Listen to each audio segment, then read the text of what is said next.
इस दुनिया में पिरामिड्स ही ऐसे मॉन्यूमेंट्स हैं जो कि सबसे ज़्यादा रहस्यमय हैं। सालों के रिसर्च से ये पता चला कि ऐसे स्ट्रक्चर्स अभी के टाइम में बनाना पॉसिबल नहीं है। इसके पीछे बहुत सारे थ्योरीज भी हैं और काफ़ी लोगों का ये मानना है कि ये एंशंट एलियंस द्वारा बनाया गया है। मैं ऐसा इसलिए कह रहा हूँ क्योंकि ये सोच पाना भी मुश्किल है कि ये अभी के समय में ही इतने बड़े मशीन्स और क्रेन्स के बावजूद भी ये इतने वजन पत्थर नहीं उठा सकते। तो उस समय ये पत्थर ये कैसे उठाए होंगे? सिर्फ पिरामिड का एक पत्थर 2200 केजी से भी ज़्यादा भारी है, यानी कि 2.5 टन से भी भारी है।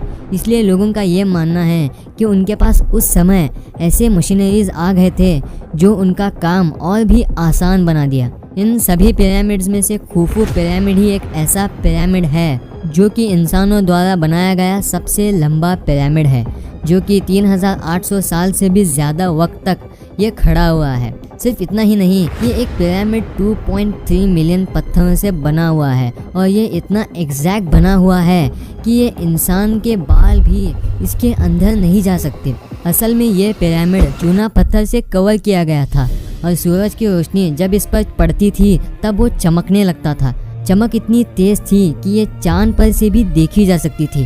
पर अफसोस की बात तो यह है कि ये भूकंप के चलते जो कि 14वीं सेंचुरी में आया था, इसकी वजह से लाइट अब नहीं रही। और एक बात है जो कि इस पिरामिड को यूनिक बनाती है, वो है इसके पैसेजेस जो कि ऊपर और नीचे दोनों तरफ जाते हैं, ना कि दूसरे पिरामिड की तरह। सिर्फ इतना ही नहीं, ये पिरामिड हमारे धरती के मास के सेंटर में है और यही बात इसे बहुत अजीब बनाती है और ये बताती है कि उस समय के लोग कितने स्किल्ड थे और उनके पास इतनी टेक्निक्स थी। लेकिन आज भी साइंटिस्ट इस बात से इनकार करते हैं कि उस समय इतनी मशीनरीज और टेक्नोलॉजीज नहीं थे कि ये इतने बड़े पिरामिड्स को खड़ा कर दें। काफ़ी साइंटिस्ट और लोगों का ये मानना है कि ये पिरामिड्स एलियंस की मदद से बनाए गए हैं, क्योंकि सिर्फ पिरामिड ही नहीं, स्टोनहेंज और ईस्टर आइलैंड्स भी ऐसे मिस्टीरियस स्ट्रक्चर्स हैं जिनकी मिस्ट्री अभी तक अनसॉल्व्ड है और उस समय ऐसे जीनियस स्ट्रक्चर देखने से वो इम्पॉसिबल लगते हैं। The great pyramid of Giza इसलिए बनाया गया था क्योंकि वो 4th डायनेस्टी के राजा खुफू ने अपने कब्र के लिए बनाया था, ताकि उनके मरने के बाद उन्हें वहां दफनाया जा सके। गीज़ा का दूसरा पिरामिड राजा खुफू के बेटे खाफरे के लिए बनवाया गया था और इसलिए इसे पिरामिड ऑफ खाफरे भी कहा जाता है। और इसके सामने जो स्टैचू है उसे स्फिनिक्स भी कहा जाता है। स्फिनिक्स को ऐसा खड़ा किया गया है मानो कि ये पिरामिड की पहरेदारी कर रहा हो और ये पिरामिड ऐसा बनाया गया है कि बाहर के टेम्परेचर जितना भी हो, जितना भी गर्म हो, पिरामिड के अंदर का टेम्परेचर 20 डिग्री सेल्सियस का ही रहता है। पर ये पिरामिड बाहर से जितना अच्छे लगते हैं, अंदर से उतने ही रहस्यमय हैं। इसके अंदर बहुत सारे टनल्स और चैम्बर्स मौजूद हैं और ज़्यादातर उसमें से अनएक्सप्लोर्ड हैं। साइंटिस्ट का ये मानना है कि गीज़ा का एक ही पिरामिड बनाने के लिए 50 lakh ton limestone, 8000 ton granite और 5 लाख टन मोर्टस का इस्तेमाल किया गया था। और इन पिरामिड्स को बनाते वक्त ये स्टार्स से अलाइन किए गए थे और ये इतने एक्यूरेटली अलाइंड थे कि आज के डेट में ये सिर्फ 0.5 डिग्रीज ही हिले हैं, जो कि ओरायन बेल्ट से अलाइन किए गए थे। अगर आप पिरामिड के लोकेशन का कोऑर्डिनेट लेके उसे मीटर्स में कन्वर्ट किया जाए और लाइट का जो स्पीड होती है उसे मीटर्स में कन्वर्ट किया जाए तो वो एग्जैक्ट सेम नंबर आएगा जितना पिरामिड का मेजरमेंट है।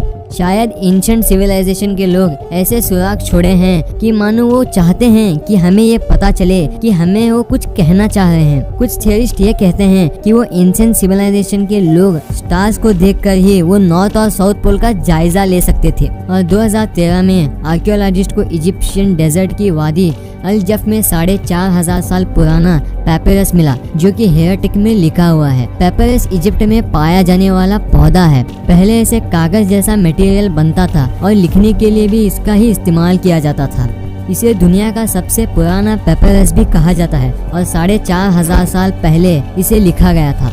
जब राजा वहां राज करते थे, इस पर लिखा ये दर्शाता है लाखों टन लाइमस्टोन को तोरा से लेकर गीज़ा पहुंचाया। यह पेपरस इजिप्ट की राजधानी कायरो में अभी भी उधर के म्यूजियम में अभी भी मौजूद है। जब भी आप पिरामिड को देखोगे उसका अलाइनमेंट ओरियन बेल्ट से मैच करेगा। ये कैसे मैच हुआ और ये कैसे हुआ, ये अभी भी बहुत बड़ी मिस्ट्री है। उस समय इतनी टेक्नोलॉजीज भी नहीं थे जहाँ ऐसे अलाइनमेंट का आसानी से पता किया जा सके। और पिरामिड्स में आपको क्या लगता है, वहाँ ममीज रखे होंगे, है ना? लेकिन आप गलत हो। अगर आप जाके देखेंगे तो वहाँ एक भी मम्मी नहीं रखी होगी। ऐसे बहुत सारे प्रूफ्स हैं जिससे ये पता चलता है कि कहीं ना कहीं एंशिएंट एलियंस और पिरामिड्स में कुछ ना कुछ संबंध मौजूद हैं। तो ये वीडियो आपको कैसी लगी? वीडियो अच्छी लगी तो इस वीडियो को लाइक कर देना, और ऐसे ही मिस्टीरियस वीडियो का पार्ट 2 चाहिए तो कमेंट्स में बताओ। और अगर अभी तक चैनल को सब्सक्राइब नहीं किए हैं तो चैनल को सब्सक्राइब कर लेना और इस बेल आइकन को भी ऑन कर लेना। Thanks for watching.